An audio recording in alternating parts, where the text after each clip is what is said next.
What's going on there, guys? We back with another one, and Jay Williams is doubling down on his support for Kyrie Irving. Now, before we get to that, we're going to look at what Amari Stoudemire had to say about Kyrie Irving supposedly coming at him for going against the community. Check out what Amari had to say. Shakur told, man, hope everybody had a good Shabbat. Let me tackle this topic that I discovered, man. Kanye tweeted something about me as if I'm turning my back on the community, as if I'm advising Kyrie to apologize for being a Hebrew Israelite. I would never ask Kyrie to apologize for being an Israelite. Are you kidding me? I dedicated about 20 plus years of my life on researching and learning who we are as a people. You understand me? And why would I advise my brother to say, hey, apologize for saying you were Hebrew? Only thing he had apologized for is the little portion that's inside the video that's hurtful to the Jewish people. And as an Israelite, it's our job to be a holy nation, so we understand that. So come on, man, don't try this here. You already know me. Y'all know me. Y'all seen what I've been learning over the years. Y'all follow my path. I would never advise someone to apologize for being an Israelite. Kanye, you should know this, man. You know me. Holla at me, man. Peace. Now today, Jay Williams posted a tweet and it said, and people wonder why we are livid. I mean, are we going into 1923 or 2023? It's a shame and I'm disgusted. That's why we have to force change. Below that tweet is a screenshot of an article speaking on 4 states that rejected slavery, but Louisiana opted not to. This is very significant to a portion of what Kyrie said in his interview. We will get back to that. On Tuesday, Alabama, Oregon, Tennessee, and Vermont all voted to remove language from their state constitutions that says slavery is legal as a criminal punishment. But Louisiana voted to keep the slavery exception after the legislator who has sponsored the ballot initiative turned against it.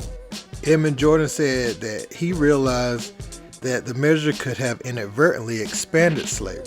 People who support the initiative say it is needed to prevent prisoner abuse.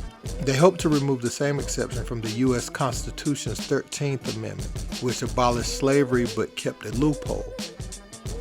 If you are unfamiliar with what the 13th Amendment says, I'll read it now.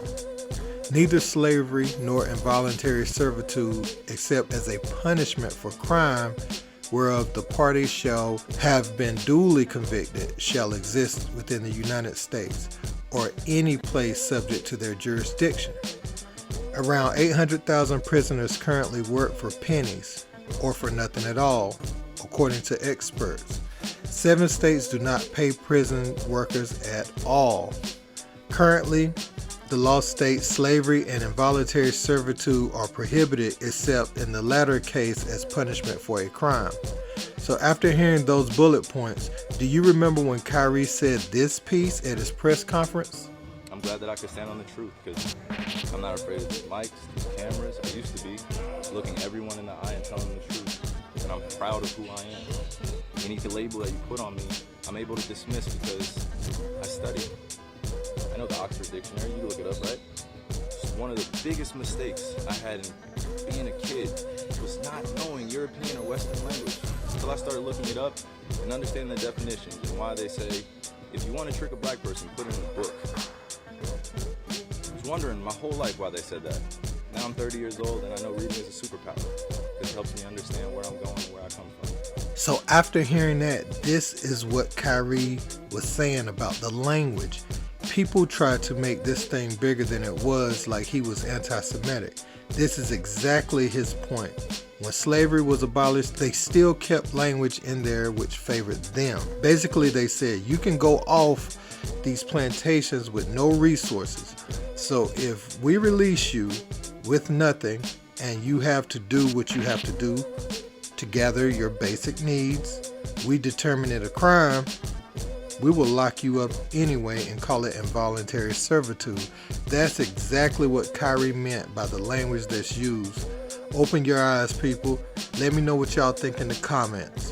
Don't forget to like, share, and subscribe. Until next time, peace.